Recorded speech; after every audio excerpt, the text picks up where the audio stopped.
السلام علیکم میرے پیارے بھائیوں اور بہنوں. اچھا، اب جو فدیہ دے سکتے ہیں ان کے لیے فدیہ کی مقدار کیا ہے؟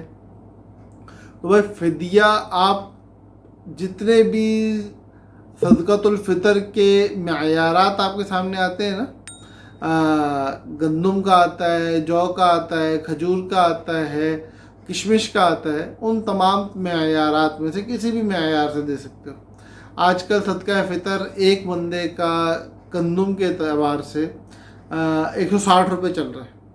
تو 160 روپے ایک روزے کا فدیہ بن جائے گا آپ کا.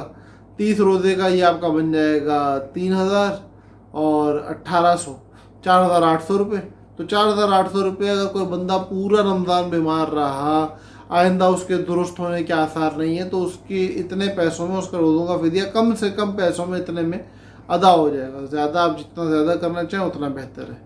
اللہ پاک ہم سب کا حامی و ناصر ہو. السلام علیکم ورحمۃ اللہ وبرکاتہ.